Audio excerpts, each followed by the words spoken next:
streaming, everybody, and I'm going to drop you a link on the chat.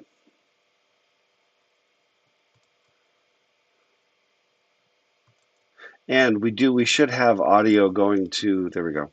We should have audio going to YouTube. So if you, if you want to just, the chat, if you want to pipe up, your audio should show up out in the chat. Out in the chateau. All right, there's a link. Oh, and let me, just to be on the safe side, let me kill like my memory pig apps so that we're not bogged down more than we have to be.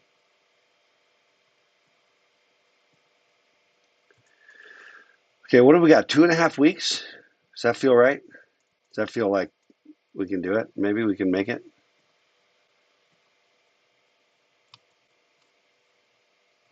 Survey. Everybody's dead right now. Survey.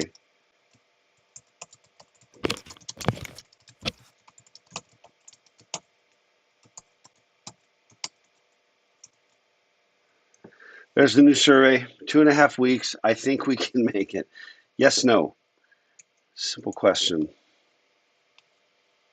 Okay, I'm just still shutting down my memory pig apps and we'll be happy.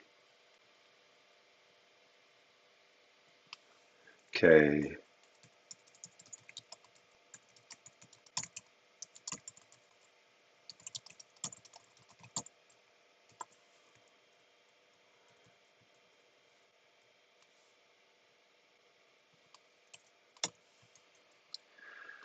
Okay. Yeah, this class. This class is not the worst of your worries. It's a few things down the stretch, and everybody who kind of went the distance here is going to pass, which I don't know what that means, C minus. This class is not meant to be rigorous and a death march. It's just meant to be interesting, get you thinking, get you engaged. Let me ask. I'm going to throw another survey out, and this is the suck up survey. So, I'm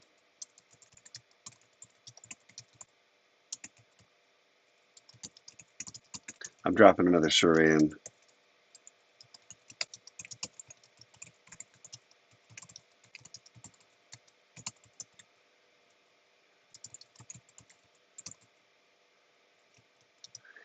Okay, the survey says this class has made me or helped me to think seriously about some new ideas and concepts.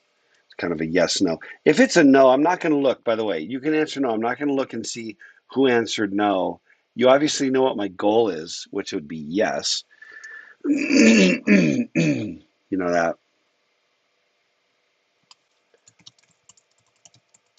Hang on a second.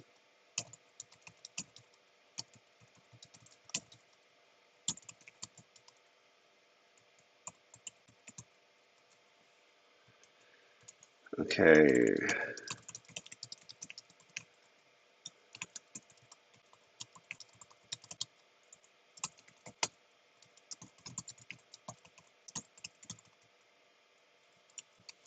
Okay. 14 to zip. Well, so that's the goal. That's all, honestly, if I had my perfect world, that would have happened like literally every class period there would have been something.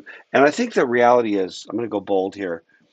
Um, I think the reality is that if you're listening and you're engaged and your brain's on and your heart's open to thinking, that it would have happened every time, because you can't really engage with somebody, um, you know, uh, in a discussion of stuff without having your brain change a little bit. You ought to be.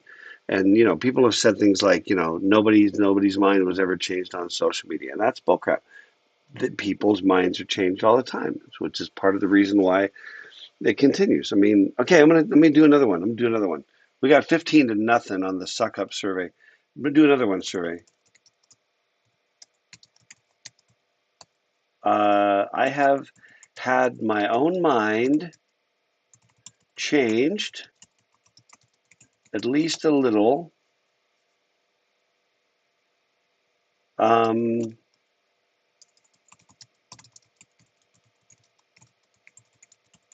due to a discussion on social media. And that's going to be a yes, no. Hold tight here. That's the survey. I've had my own mind changed at least a little due to a discussion on social media. By the way, I want to just say one thing to the on that first previous survey question. This class has made me think seriously about some new ideas and concepts. I would say, because I think any class like this should have that object. Well, it certainly has the objective. For whoever said no, which I'm not, I'm going to be true to my word. I'm not looking to see who said no. But I think one of two scenarios would generally have to play out. One is you thought so deeply about so much, so intently that there's literally no news here. But given that we're talking about current events that are happening literally like day of, in some instances, that's probably not the case. But the other alternative is you're not really engaged or thinking, because I think the discussion should um, even a bad discussion can make you think seriously about something. Oh, don't change your answer. Don't take it away. Don't. My intention was not. I was not trying to shame you from a no to a yes. I really, really wasn't. I was just trying to point out that even a class. I don't think this class sucks, but even in a class that sucks, you can engage and think and what I'm trying to say. Yeah, Steve, no shame. Thank you, Steve. Hashtag no shame. Um, yeah, that's right. No, that's it, Dave. Dave's right. My last comment made them think deeply, and so they had to retract. They're like, well, now that you mention it, okay. On the other survey, interesting. The question was, I've had my own mind changed. Oh, I need to vote on that one too, because for me, it's yes, absolutely yes. Now, you also have to understand. Remember, we've been trying to encourage you to not sort of digress into shouting matches online. You know what I mean? Where you're just yelling past each other, or okay, Twitter, do your thing, and bullcrap like that. Um, I'm talking about actual discussions with people where somebody makes a point and you're like, okay, no, that's interesting. Um, what I find is it's very difficult to engage. I usually find I can get a lot further if I jump offline, you know what I mean? Do like DM, PM, whatever the system calls it, but a direct message, right? A direct chat to the person where you can have a deeper conversation. But it's interesting to me that the count goes 11-7 on the yes to no. Now, unlike the previous survey question, I want to just say that for the no's on this one, I don't have as cutesy a response for you. You know what I mean? I don't have quite the same cuteness to throw at you, because I think that it could be a function of it could be random function. I think it could be a function of you. The seven no's are just like hard-hearted, hard-headed buttheads. That's possible, right? Again, I'm not looking you up. I'm not looking at your names. But no, it could be you're just stubborn. That's within the realm of possibilities. It could be that you're quite open, but nobody's really made a compelling argument, but you would be open. Then I would have to gauge, have you ever changed your mind about anything with anybody ever? And if you haven't, and that's probably you. That's got to be probably be on you. Um, could also be a limit of the fact that you don't spend any time on social media. I mean, right. If you're spending a lot of time on social media, you're going to have more opportunities to get other people's viewpoints, and then if you're spending very little time. So there's a lot of factors on that one that could come to play. Steve said, while I think people can articulate their thoughts better online, I think keyboard courage, trademark, uh, emboldens people and makes their perspectives more aggressive and one-sided. Yes, yes. Somebody gave Steve a little one of these guys. I'm also adding to that because I agree with that. Keyboard courage. It's a little bit like road rage, right? Road rage, where you're safe behind the wheel of your car, and would you do that if you were like next to them in line at the grocery store? I mean, I generally much less. I'm not saying that never happens, but I'm saying it's generally less. Um, Frozen said, I have no problem piping up, but social media is impersonal. Can be, right? When you say Frozen, I think it's mostly impersonal. I think it can be personal, but primarily where somebody's willing to have an actual, like, to emote or be human, or you have a pre-existing relationship with somebody. Plus, the anger many people I know convey deters me quickly, regardless of the point. Yeah, no, that's right on. That's dead on. So Frozen is right on and harmonizes with my experience, which is when somebody comes at you antagonistically and angrily, that's hard.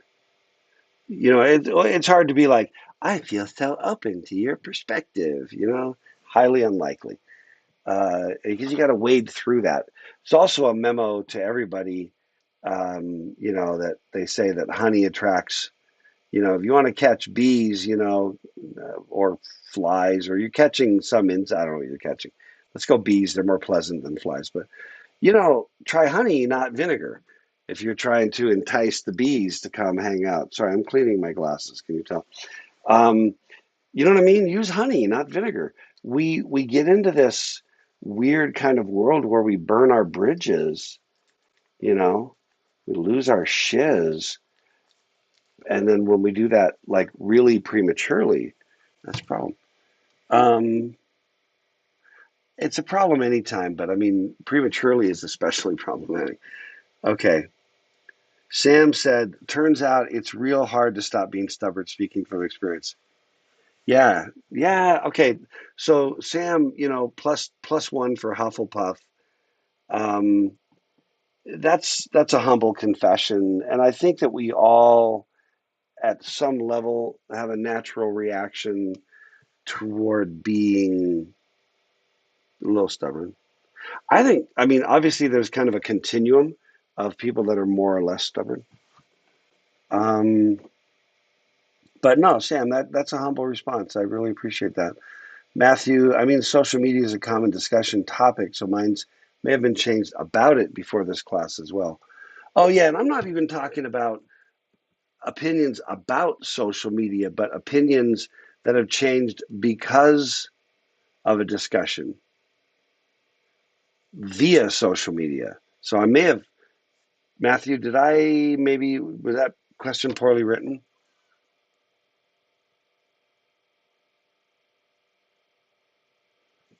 Yeah, because I don't just mean my attitude, my mind about social media. Keyboard rage. Yeah, yeah. Keyboard. I like keyboard courage. It's like Steve, that's like a variant of like liquid courage, right? When somebody gets a little alcohol in them and suddenly they're a big man, you know? Like they sometimes call that liquid courage. Keyboard rage. Yeah, no. Dave said one of the best. I'm going to get to the bottom of this, then we're going to start talking about entrepreneurship. Dave, one of the best ways to de-radicalize is just exposure in person. That one guy who spent years talking to KKK members and changing their minds basically just made friends with them. Yeah, yes, right on, exactly. Because you could easily just say, well, those a-holes don't deserve the time of day. And there's an argument to be made for that. But then what happens? Like my favorite guy, I don't know if he's still around, but the free hugs guy, you know what I'm talking about? Whatever. Okay, thanks, Matthew. But who was the free hugs guy? I don't remember his name, but he was a free hugs guy, and he would show up, and he just had a T-shirt that said "free hugs," and it started, I don't know, like a decade. Can somebody look that up? Drop a link maybe. But he showed up somewhere. He would just go to like downtown areas where there are a lot of people, Times Square or whatever, New Orleans, just some place where there's foot traffic, and he would just stand there with a sign that just said "free hugs," and people would just come over and just give him a hug. You know, nice looking guy, just friendly and non-threatening looking. and they would just come up, give a big hug, and then just free hugs. And um, it was just a way of sort of, spreading love in a really non-threatening kind of way. Well, then that guy, somebody, come on, man, you're all falling asleep on the job here. Don't make me go look for it. I'm a lazy butt. Come on, somebody find the free hugs guy. I need it. We need it in the chat for the record. No, there's not a lot of free hugs guys. There's an original. Come on, Steve. That's my guy right there. Is that the guy? Yeah, yeah. Popularly known as the free hugs guy, founder of the Free Hugs projects. Yeah, I love that guy. Ken Nwadike Jr. Yes. No, I don't think there's a lot of free hugs guys.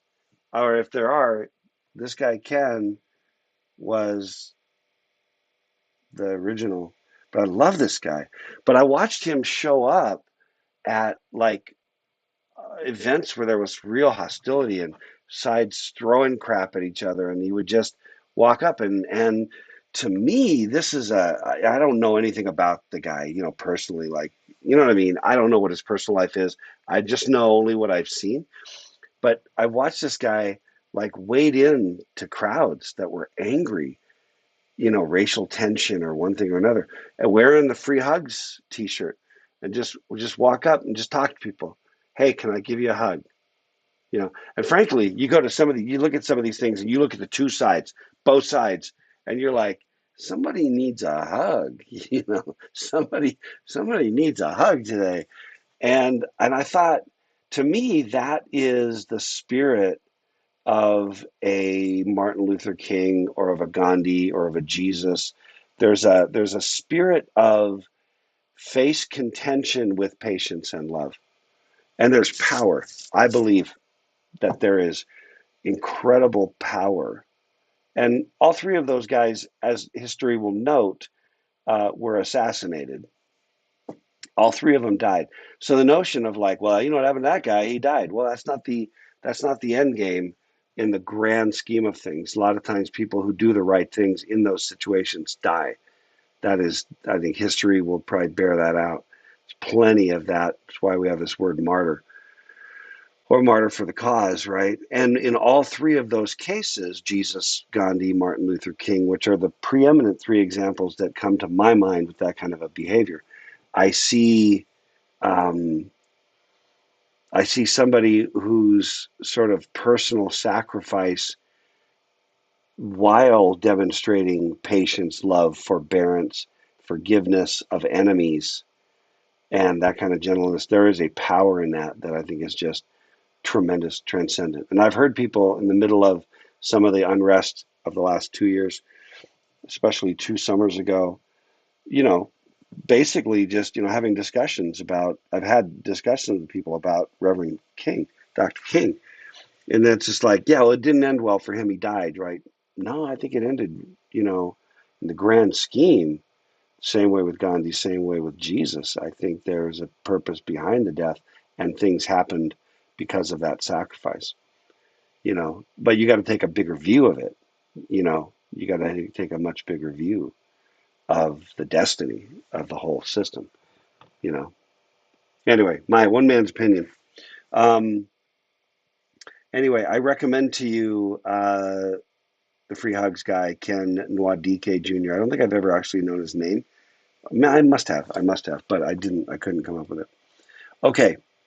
All right. And thank you for the link to Daryl Davis. It says he was the links in the chat for people looking on YouTube. An American R&B and blues musician and activist. His efforts to fight racism, in which, as an African American, he's engaged with members of the KKK, have convinced a number of Klansmen to leave and denounce the KKK. Somebody needs a hug. Power of love. Known for his energetic style of boogie woogie piano. Right on.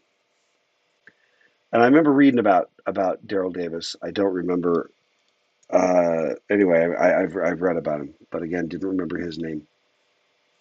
Okay, you want to talk about entrepreneurship?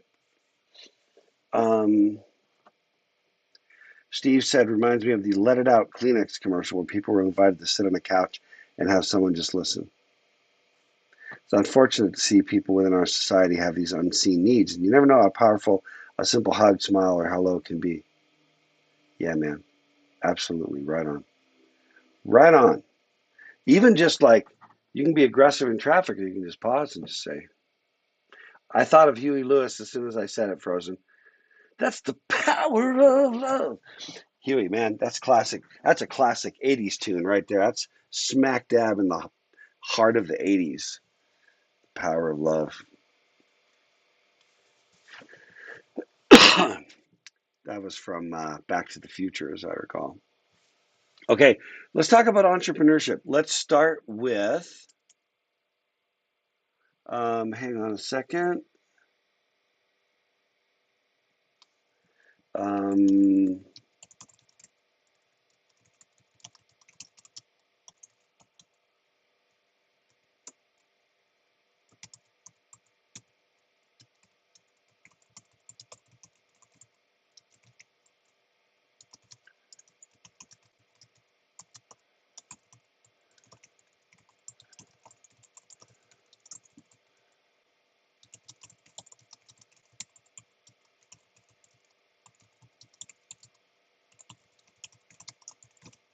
okay, I'm here. Sorry, my friends.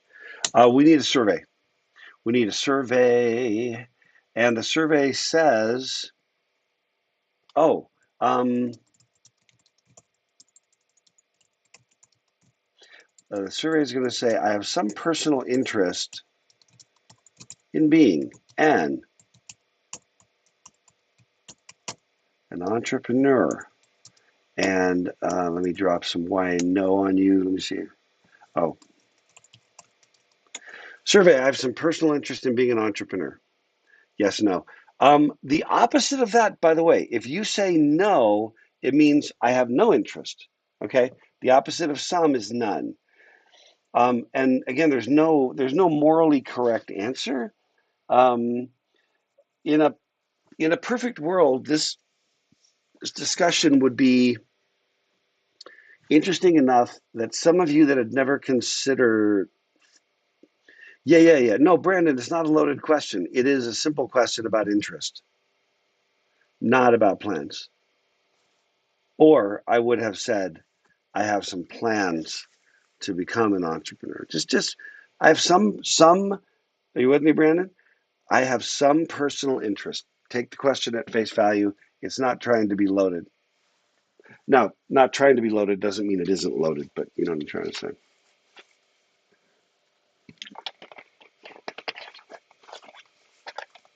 Um, let's see.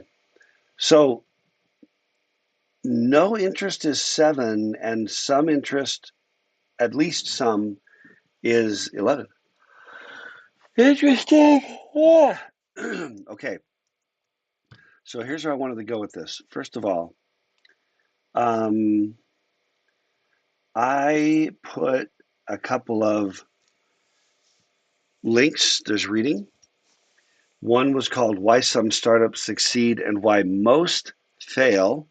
And the next one was called What Percentage of Startups Fail? And the third one was called The New Startup, No Code, No Problem. But I want to talk about failure. I want to talk about failure. Um, it's actually very difficult to get official stats about failure rate in entrepreneurial adventures. First of all, it's also really tough to spell entrepreneur. Darn those French. Darn those French when we steal their words and their spelling.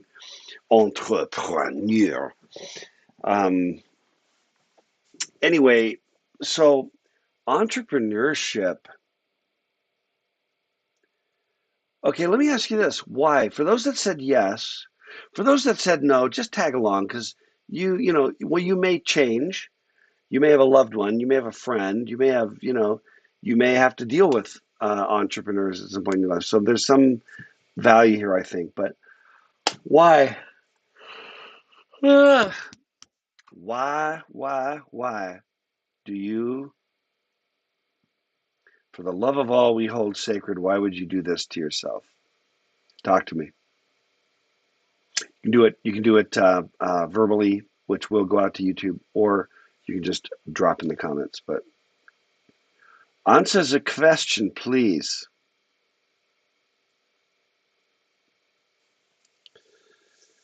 Radiant says, I like the idea of being my own boss.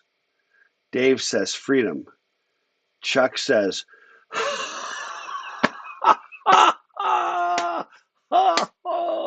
okay, let me explain. So I have my first startup company that I was involved in was in 1987. I was in. I have been in startup companies almost nonstop. How long ago was 1987? 35 years. I have been involved in startup companies almost nonstop for 35 years. So I have also had day jobs. Had a day job as an engineer at HP, at Novell. Transitioning to a day job now, as you know, because I've told you about my transition. All the time that I've been in academia, I've had startup companies on the side and things like that. The freedom thing. So for Radiant and for Dave, uh, there's an old expression. He cringely kind of said it. You know, the rule in Silicon Valley that you can work any 80 hours a week you want. In entrepreneurship, that is especially true. The idea, because you can be an entrepreneur where your fundamental goal is to um, have flexibility, work whenever I want. But the reality is that the market just doesn't always give you the opportunity. For example, if you have to have a demo done for a trade show, let's say, and the trade show starts on Monday and you got to fly out on Saturday to set up for it, guess when your demo has to be done, depending upon what's the nature of it. Before the show opens on Monday. What are you doing on that weekend? You're creaming yourself. So the notion of like, I work for myself, and I'm just like smoking my big cigar and you know if that's your sense, like I want better lifestyle. Entrepreneurship is not the way to have better lifestyle. It's a way to have worse lifestyle. Okay. So Radiant. Now, being your own boss is different from lifestyle. And Dave, freedom, from what, right? So I'm not trying to say that, haha, I just rebutted Radiant and Dave. I'm just saying that just keep in mind that it's entrepreneurship is about an energy that you have to go do a thing against all odds, that energy to go after that stuff. That's what entrepreneurship is really about. The energy that's going to lead you to crank a bunch of hours, crank like a mad dog, throw extra hours in, work evenings and weekends, and crank your butt off. The idea that, and I've know a fair number of people in your generation um, that has gone into entrepreneurial behaviors because they think that I can do this in 20 hours a week, or that they want a better lifestyle. And I respect the fact that my generation was, the baby boom, which was only one generation removed from the Great Depression. World War II, and my parents were born. Uh, my parents were born in the middle of World War II, and my grandparents were raised in the Great Depression. So you come out of that couple of generations of the Great Depression, World War II. My generation of the baby boom, we wanted success. We wanted to have a house. We wanted to make money. We wanted to work. We worked our butts off. There was a work ethic. There was a lot of what we call grit. There was a lot of that based upon the feeling that you didn't know where food was going to come from, so you busted your ass to go get food, to go support yourself. And that was the ethic. And then in your generation, I think you've lived with a lot of prosperity and relative opulence. 90% of it provided for you. And I'm going to go ahead and say, give me, okay, you can drop the okay boomer memes on me. It's fine. I'm not really not offended by it. But no, but I think that there is a sort of every generation grows up sort of responsive to the generation, of the previous generation. Every generation of parents raises children who respond to the behavior of those parents who are responding to what they grew up with. And what they grew up was a response on the part of their parents. And there's always this ripple that goes on. And the harder the things are that have come through, I think the more sort of, you know, survival mentality the next generation sort of has. Anyway, how did I get off on that? I don't. Oh no, I think I was just going to say, my generation, we knew that being an entrepreneur meant you work 80 hours a week, and I've heard multiple places from your generation, people expressing that I want to be an entrepreneur because I want to work 20 hours a week, and I think it's a pipe dream for the most part. I don't think it exists. So I'm trying to sort of calibrate that for you who are like, I want to do that.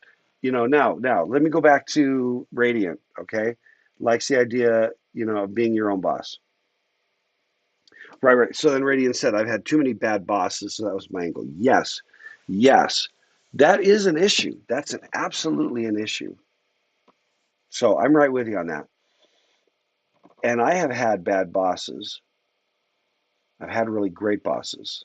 Um, in my transition that I told you about over to SoFi, I have a fantastic immediate management chain, which is why I was willing, because the the last however many industrial gigs I've been part of, I have always been in charge of R&D. Oh, it's the one thing. It is so Radiant, man. It is the one thing you get, win or lose, right? Win, lose, or draw. The one thing you get from being an entrepreneur is you do get to be your own boss.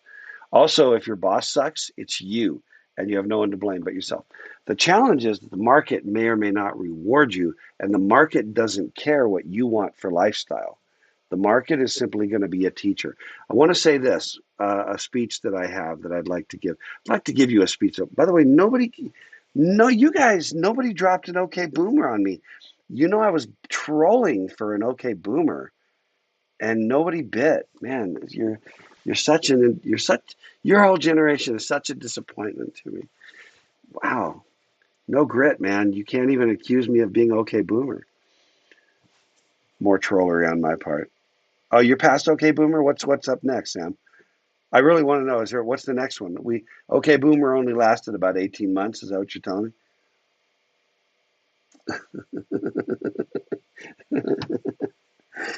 uh, you guys are funny.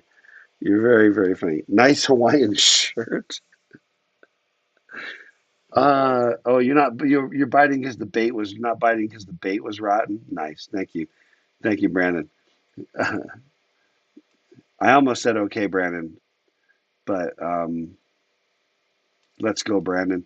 Um, another meme, another generational meme. Wow, we're full of it. And I would like to apologize to Brandon for just having to have that name at this time in world history. Where was I? What was my speech going to be? I had a speech. It was about entrepreneurship. Oh, the market. I want to say this, okay? Now, by the way, I don't have slides for this, but I could, and it would maybe make it feel more like if I have Paul Simon at a payphone saying, "Hello, darkness, my old friend." Um,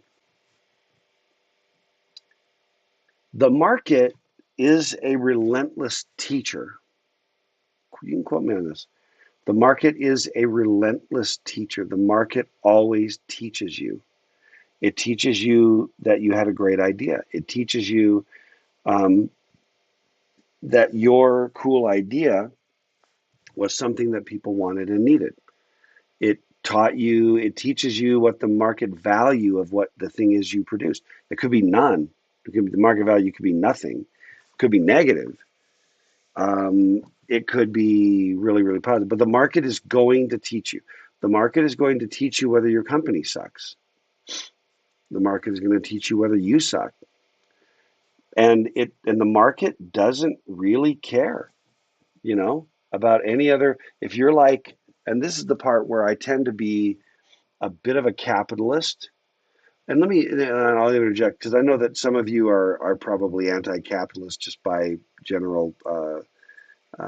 If we did the stats, for this class at this university, um, we can come back to that. We can come back to that because, well, let me put a bookmark in capitalism. But I think that being a good capitalist means running a business well, which means taking care of your people, compensating them well, treating them well. Now, I'm diverting now into my speech about capitalism. A lot of times when people are like, capitalism is the exploitation of the workers, and that's just bullcrap.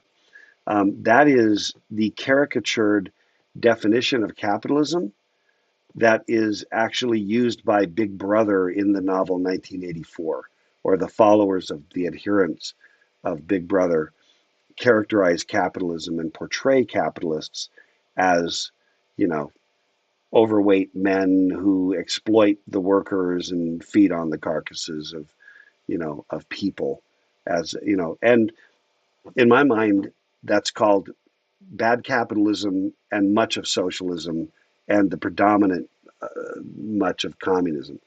So I mean, so the idea that somehow it's a side note now, but the idea that somehow there's a economic system that somehow cures human nature, I don't buy it. So there will be exploitation of people in every political system, in every political party, and in every economic system. It'll just take a different form. But if you know what I mean, if you're a socialist that believes that capitalism exploits people, but socialism doesn't, then I think you're delusional. I think they all have, to the extent that human nature is always in play in a human system. Bold statement, bold statement. So I always look at it as, given that human nature is going to play out, which economic and political system do I think offers the greatest protection against the human nature to exploit other people? And I think it's capitalism. Therefore, I believe that capitalism has the greatest probability and statistical probability and historic probability of generating prosperity up and down the economic chain. Or put another way, much like democracy and or democratic republic like we have in the United States, it's the worst form of government except for all the others. That's my view of capitalism. It's the worst possible form of economic system other than all of the others. That's it's a sort of a devil's bargain. Anyway, that's where I'm at. But that's a foundation to say that the market is a relentless teacher. If you take away the market's teaching, I think you create greater problems. Okay, I'll give you an example. During which election was it? I think it was Obama Romney. Um, the highlight of that one, I just want to give Romney props. He's our senator, one of our senators here in Utah. Number one, for crossing the aisle to vote to impeach Trump and to vote in favor of the most recent nominee to the Supreme Court. Um, I think there needs to be more of that and not less in both directions, by the way. Um, but he also said, that he considered the greatest geopolitical threat to world peace to be Russia, and Obama famously said the '80s called and they want their foreign policy back. Who's looking good right now? You know what I mean? That's one. I'm an independent, but I'm just saying Romney's looking like like an omniscient god at this point in terms of what he had to say about that. Because right now everyone's like, is this when World War III happens? When Putin pushes the button?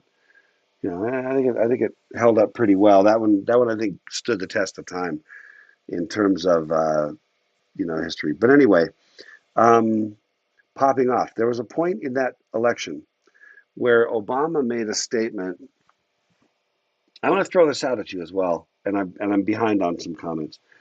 The president made the statement that Osama bin Laden is dead and General Motors is alive. Now, I'm all on board on part one, solidly on board with Osama bin Laden being dead. My question is it the federal government's job to assure that a given company survives in the free market? And I don't know that it is. Now, I think there's an argument I think there are a bunch of reasonable arguments that reasonable people can disagree on. Fine, really, really fine. But maybe the market was trying to teach General Motors, and I'm not saying that I know this to be true or that this is my conclusion. I'm just asking it as a hypothetical. Is it possible that the free market was trying to teach General Motors that they needed to go away and that the world needed to look more like Tesla? Because the market seemed to be teaching GM that they suck. You know what I mean? And if the government is going to pick winners and losers or prop up certain companies, right? They used to call it too big to fail. There was a book written about it. Too big to fail.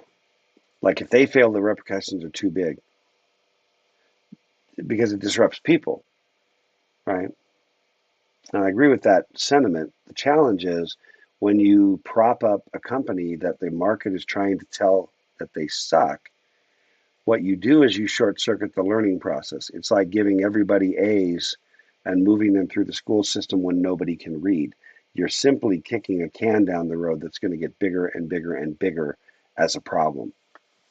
That's my problem. I'd rather say early on, um, the market seems to be saying that you suck.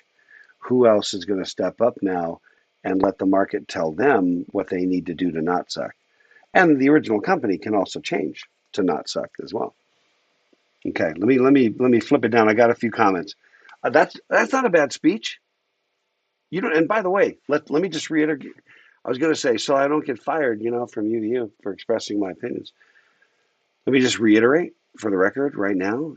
I don't know that I'm right. We're just exploring the studio space, and you get to disagree as well, and you get to know in your heart that I'm not right. I'm just trying to throw food out for thought, and disagreement is really the heart of the kind of public discourse we're trying to encourage. Okay, and then I'm going to come back to entrepreneurship. Okay, Matthew said it's super stressful, I hear, honestly. With a normal job, yes, it is, Matthew, it can be. With a normal job, it may be more likely that you can go home and leave it behind in the evening. Correct. You run a company, if anything goes wrong, it's more likely that you'll have to be there. Like, I like the idea of innovation, making new things that are helpful and haven't been done before. Yeah, yeah, yeah. The other thing that happens is you have to understand that when you start a company, I've seen people who can't make their rent or their house payment quit a job to start a company. Do you not understand that there is a lead time before revenue starts to come your way? And usually you got to plan on at least a year and often a couple of years of making no money. You can't start the entrepreneurial adventure broke with no way of doing, unless you're living on someone's couch, somebody's feeding you, somebody's housing you, clothing you. But if you're supporting yourself, supporting a family, it is, and unless you're spending a ton of time in the evening and weekends, essentially working two jobs, one to support yourself, one as the other job. Or you're being supported so your whole job can be starting that business, but understand that you're not going to make any money for a while, depending upon what you do. Okay. I have had multiple conversations, different people, and have been a little shocked at the naivete. And I've never seen it where somebody like quits their job and starts a company when they don't have money in the bank. I've never seen that end well. Never, not one time. Um, so Matthew said, with a very normal job, it may be more likely you can go home and leave it behind. Yeah, when you run a company, yeah. Okay, yep. Okay, Steve, the eventual period when, if successful, you can have your organization run itself, kind of like being on a board of directors. Yeah. No, I will say this, Steve, there's not truly anything that any organization that actually runs itself. If you're the secret sauce of what generated that that thing, it's going to always need you to inject your secret sauce into the DNA of what this company is trying to be. It will always take more time than you think it will. And again, if that all works, then that's just great. Um, okay, Goodrich. Oh, boomers die hard. Okay, I'm just down to that one. I guess I'm about 12 minutes behind.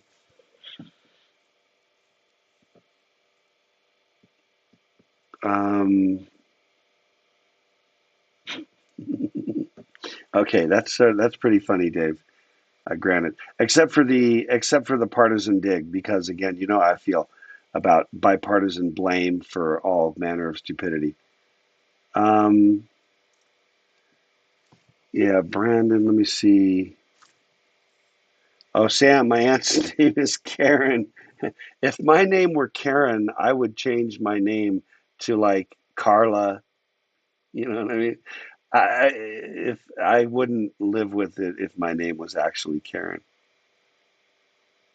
or Corinne. I don't know what I would do. Dave, I don't think the market's a meritocracy. Many start with capital and others get lucky. Yeah, yeah, okay. So let's clarify something, Dave, and talk through this with me. There is the market is on balance, my opinion. Insert everything I say with gospel according to Chuck. This is just Chuck's opinion. The market is, I believe, by and large, track with me, Dave, a meritocracy. It is not a strict meritocracy. Would you buy that, Dave? I'm just looking for a quick response to that. Okay, because there's a difference between a strict. There's almost no strict meritocracy. You know, I mean, really strictly speaking, you could say, golf is a meritocracy. Shoot the lowest score, you win the tournament. But how did you get to be a golfer? Then it's not. How to, the surrounding benefits and what have you. Um, yeah, but on balance, I believe, Dave, that the market is a meritocracy on balance.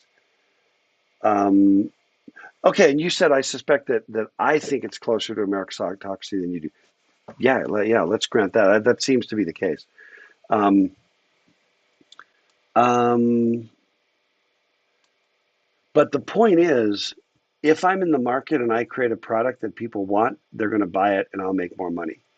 And if I'm in the market and I build a product that sucks, people eventually won't buy it and I won't make money. There is a thing about that. Braden lost context on Amazon.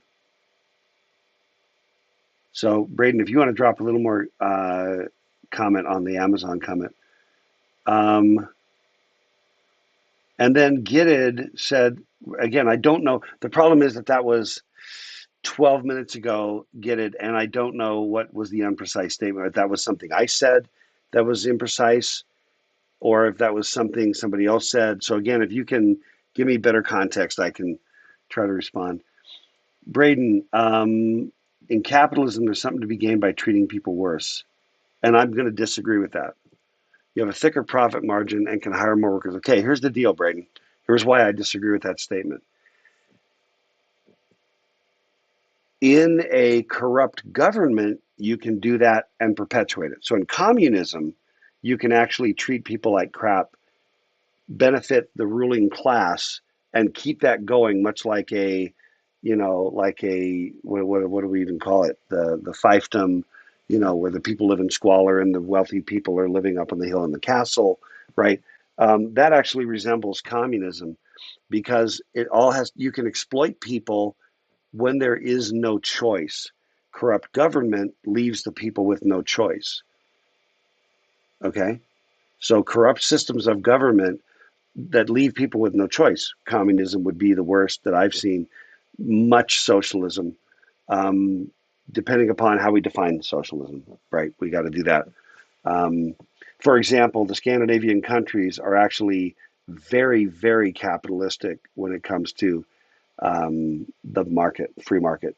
They are very much free market capitalism with a very strong social safety net and high taxation to pay for it.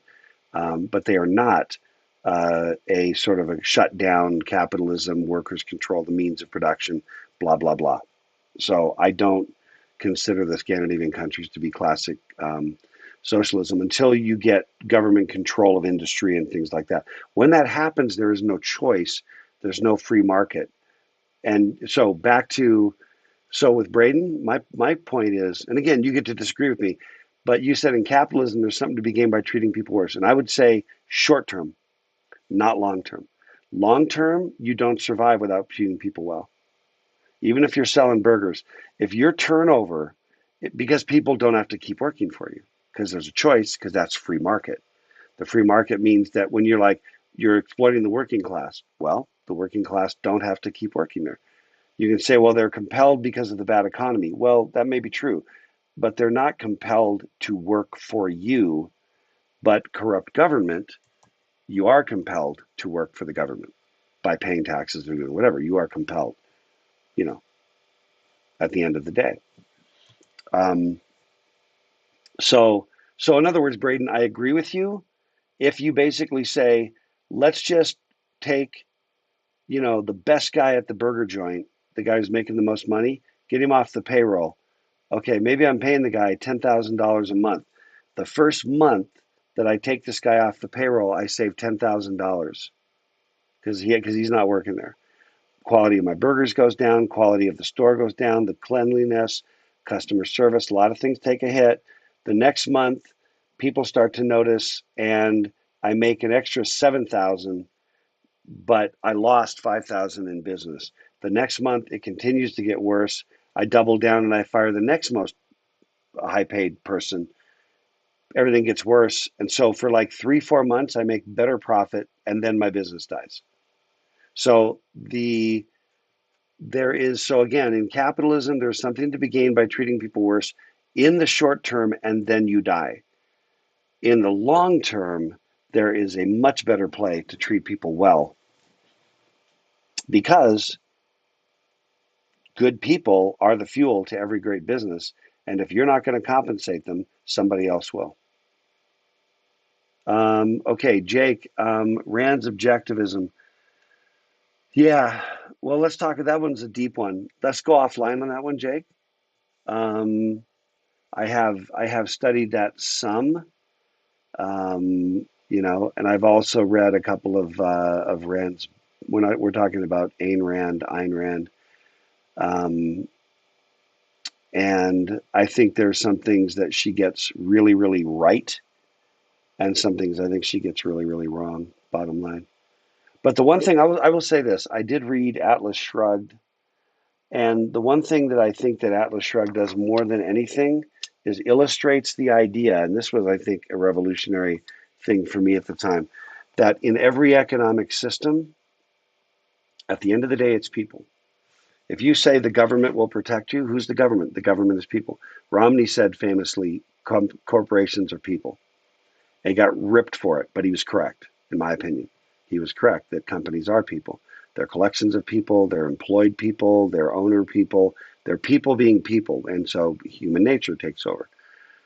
Um, the notion that somehow governments are benevolent, good doing things, entities, and that corporations are wealthy fat people, it's a gross mischaracterization. In both instances, there are people, and people get to have human nature. In a company, at the end of the day, there is accountability, and in government, at the end of the day, for the most part, there is not accountability. And then you're going to say, but we can elect people out of office. You cannot elect all of the bureaucrats at all of the hundreds of thousands of employees of the federal government, state government. You don't elect those people out of office, for starters. And also, nobody elects Congress out of office. 90% retention rate for an incumbent, and a 10% approval rate, because every incumbent is the hero of their own sort of district, right? And they play this card. Seniority is really important. I'm now acquiring seniority, and the system sets up to perpetuate incumbency. The system, you'll literally hear them say, "But I'm on this committee, that committee. I did this, that, that." Nobody, no newcomer. The incumbent has to become so corrupt, or so inept, or so something, that the newcomer can come in and knock them out, because the seniority system is a self-perpetuating sort of non-meritocracy that rewards. It gives you a powerful, powerful pitch in your campaign when you can basically say, you need to keep me in there longer because I have been in there longer. It's so powerful that incumbents almost never are voted out of office. So the idea that we do have accountability, no, we don't. And at that level, it's quite removed from getting stuck with a government bureaucrat at the IRS who decides to, whatever, take money out of your account or, have you arrested. Okay, Steve, you can't blame someone when they auction off a painting for selling it to the highest bidder, just as you can't blame someone when offering a job, they sell it to the lowest bidder. Yeah, no, that's right. The issue does not lie with capitalism, it lies with people knowing their value. I agree. Each of us is a salesperson. We sell our greatest commodity, our time. Absolutely. Absolutely. And we can also have a conversation about, we should have a conversation about minimum wage.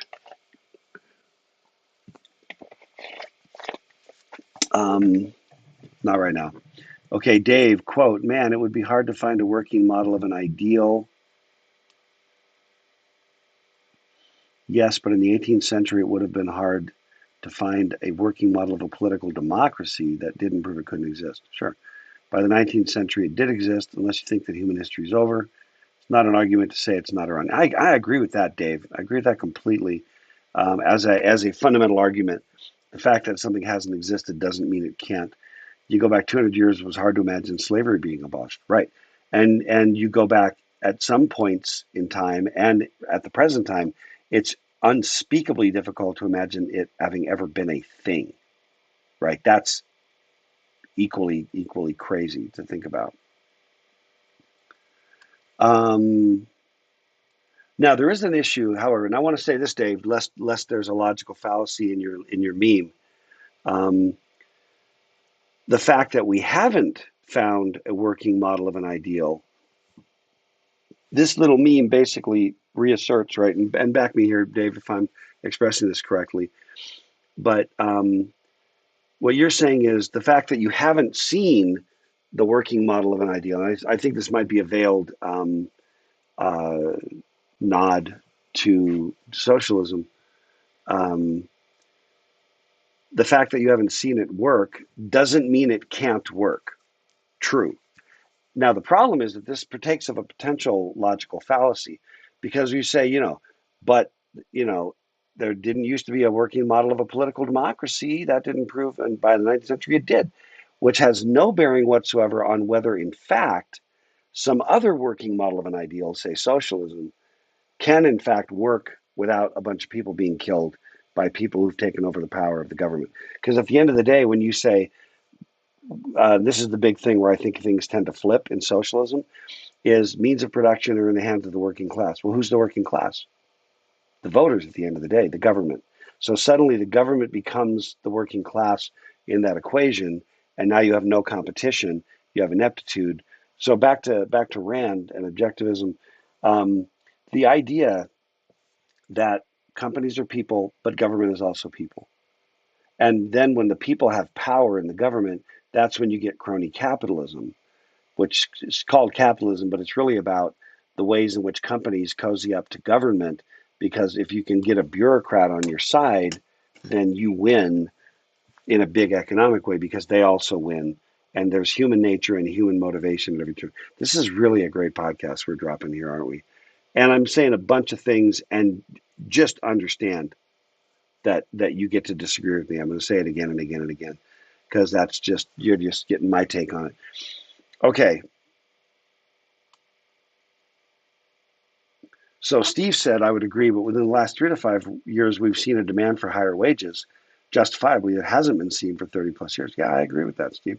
And that's the other thing is you have, the notion of, well, again, that kind of gets us to like, minimum wage, whatever. But there is a demand for higher wages right now, and the market tends to adjust. And here's the other thing: if you've got, if let's just say that, I mean, what's the minimum employment wage at Walmart now? I think it's, I don't know what it is, but it's not $7.50 an hour. Okay, if your own abilities and skill set, this is going to be controversial, but if your own abilities and skill set don't qualify you to work somewhere at $10 an hour, the question I would have to ask at an individual level is, what are you doing personally in a world with YouTube videos, free online courses, free online training, with or without going to college like you are, right? What are you doing to qualify yourself to improve your abilities to be worth the $10 job, the $15 job, the $30 job? And you guys are in a major that when you leave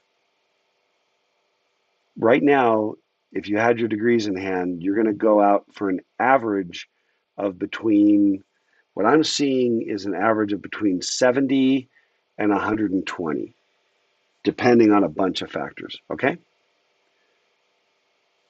What would it mean to you if you could make $120,000 being a cashier at Walmart? I mean, for starters, it would tell you your degree was worthless, but the degree isn't worthless because it gave you skills that are in high demand, and the market's going to compensate you for that. That's the bottom line. Braden, what if there are no jobs that match your value? You're supposed to not work a job that doesn't pay you enough to live. You could also get backroom deals like with planned obsolescence, but for benefits wages. That means the market always stays in favor of those running businesses. And I think, okay, I'm going to go bold on this one, Braden. I think that it is a patent falsehood to say that the market always stays in favor of those running businesses. I think it's not true. I have seen businesses flounder because I couldn't afford to pay my own businesses, because I couldn't afford to pay the wages to get the people to do the things that I needed to be done. And the things that had to be done were going to make or break my business. And there was my dilemma, and the company dies because I can't afford the people who have the abilities to do what I need to be done. And there's a rare, and therefore they're in high demand. Therefore, they have a high value. Also, there's a lot of complexities in all these things, right? And this is a variant of social media-ish, right? Um, and then Braden, it's a more complex question about what if there are no jobs that match your value? I don't think that that's ever strictly true. Are you supposed to not work or work a job that doesn't pay you enough to live? And I think, again, there's a lot of interesting middle ground there. I think it's a potential false dichotomy. You know, should you not work? No, I think you should work. What if a job doesn't pay you enough to live? Then what I would do, I mean, I've been in that situation. It's called being a student. And what you do is you get some roomies, you double up, then you train the crap out of yourself. And a year later, you're working a job because you equipped yourself to work that job. In other words, the workforce as individuals, we should never be static. We shouldn't be just one thing. We should be always evolving, growing. That's what we're doing here at an educational institution, is growing skills to up your value in the market. Well, that same rule applies if you're currently, and now you can get down to the rare exceptions, which is a sliver of the population of people incapable who are, in fact, they're disabled or there's something else going on where they are, in fact, static. And that is where, to me, what minimum wage should be about. Everybody else should be training themselves to a higher value in the market. That's my own opinion. And weirdly enough, in 2022, that's a controversial perspective. I'm going to keep going because we got to catch up. I got 10 minutes.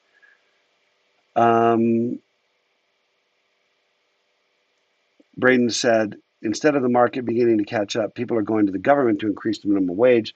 The free market isn't doing a good job of catching up by itself. Okay, so Braden and I are going head to head, and I'm going to give Braden like +3 for Gryffindor for courage points to just kind of wade in, you know what I mean, and disagree and be agreeable in disagreeing, you know what I mean, and challenging. So well done, Braden.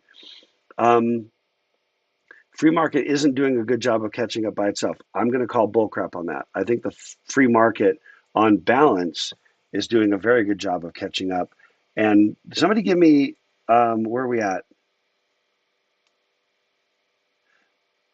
And Braden, your articles, I'm dropping down. Minimum wage workers have fallen behind. That's a where are we at? What's Walmart? Give me minimum wage at Walmart. What is it? Oh, Walmart increased minimum pay to $13 to $15 an hour. So Walmart is now, which has been historically the target of much ire, is actually adjusted. To me, given the massive employment of Walmart, that is, Braden, in my opinion, an example of the free market doing a good job of catching up by itself. Because otherwise, you can't put people to work. So what do? You raise the wage to get the people. Steve, I'm just cranking. I'm cranking. I'm going kind of fast. I apologize, Steve. In Florida, we just had an unprecedented. We just, Steve, don't you live in Utah? We just have an unprecedented union come together against Amazon. Do you mean within Amazon, or is it against Amazon? Because if you're an employer of the company, I think you want the company to succeed, and not. And this is one of the other issues when that process is viewed adversarially. There's some problems on both sides. Um, Majority felt they were treated unfairly, worth more, realized. Okay, within Amazon, good. Quick edit on the fly, Steve. Um, when the supply of people exceeded the demand for higher wages, the wages won't change. When people are willing to work for $7.50, why would they hire someone demanding 10? No, that's a great question. Unless they had to, that's why they're going to the government, because they can't convince the company they're worth more than that to the next individual. Leads to a discussion of one's value. Would you rather have a vast majority of money or do what you love doing and learn to live with what you get? Yeah, these are, and keep in mind too, these are, remember I said my kingdom for a nuanced conversation. I still there, still in there. And I'm not saying that sounded wrong. This has been a nuanced conversation. We're getting to a lot of interesting things. We're not even strictly in the entrepreneurship space now, but um,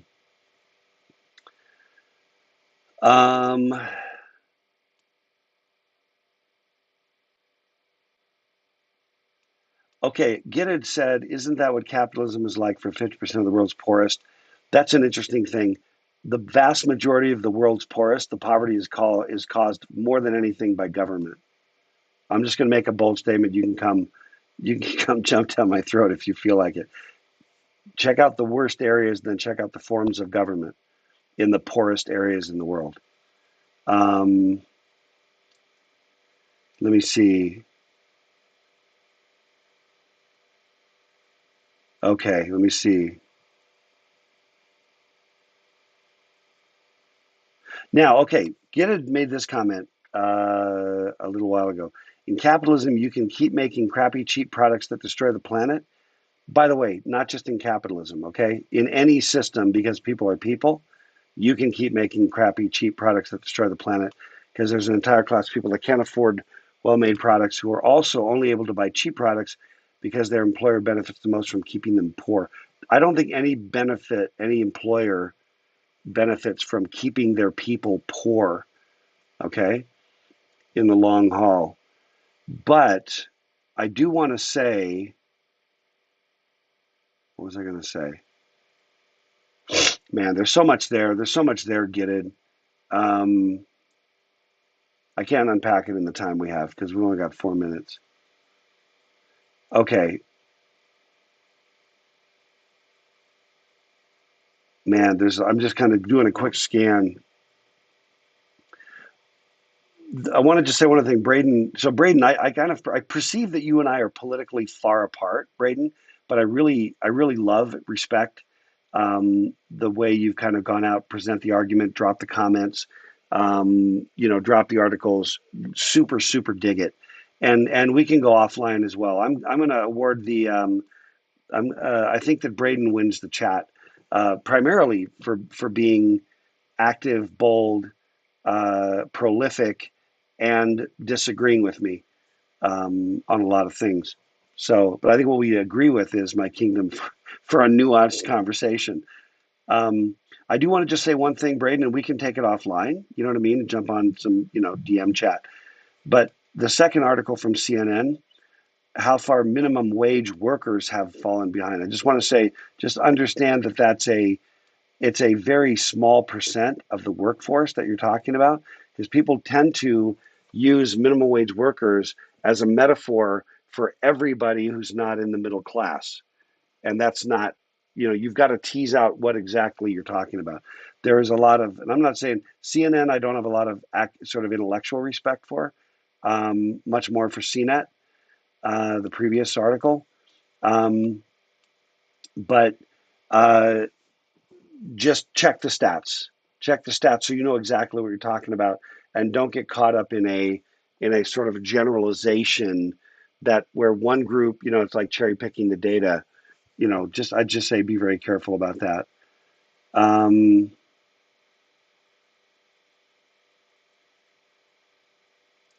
yeah, okay, and more there from Gitted, and I just we don't still have time. I'm just doing a quick scan to see. I wanted to say one other thing, Braden. The constant fear that if you ask for more, the company will just fire you. That's only in a situation where there is a glut of people chasing very few jobs. That's the dynamic. Also, I know what I wanted to say. I remember before I forget the tragedy of the commons about the cheap products that hurt the planet, whatever. Right. There is so. Don't misunderstand me. I tend to be, a free market capitalist. I tend to be a bit libertarian. Mostly because I find that most of the time when government gets involved, things don't get better. I think history bears that out, in my opinion. But there is an idea of the tragedy of the commons, which is the things that we share, the air, the water, the soil, you know, that there does have to be something that we all agree to bind us. So, you don't excrete where you eat. Well, that to me, that is one of the very legitimate reasons for government to manage the commons. That is truly a situation where we come together to say we need some roads to get us from here to here. We need to pave those roads. We need garbage collection. We need, various things. We need somebody to say you just don't get to put, back in the day we had a steel plant in Utah County, right? And it employed a bunch of people, and the people that were employed there were pretty emphatic about the need for Geneva steel. Since that's gone away, of course, there's been a massive explosion of high tech jobs employing far, far, far, far, far more people at higher wages, what have you. I'm just saying when you pollute all the air so a couple hundred people can have jobs, you violated the commons. And the commons is that common area we all have to share. And one of you just can't, you know, pee into the stream that everybody else has to drink out of. That to me is a legitimate purpose for government to come in. So things like environmental law and things of that sort, I am a big fan of, depending upon the particulars of the law itself. But I believe that is a important and appropriate role of government. Good. Let me see. Chomsky. Yeah, man. Chomsky. Now that's a left leaning political perspective. Okay. Also a brilliant linguist. Okay, man. We are out of time. Damn it. Um, there's so many good comments here, and I really apologize that we just can't get to it. I'm just doing a quick scan because the challenge here is this a little bit like social media. You're dropping some great comments. Love the give and take between you, right? And again, yeah, that so Steve's, Chilean desert is the site of 39,000 pounds of scrap clothing. Um, yeah, I don't know what that's for.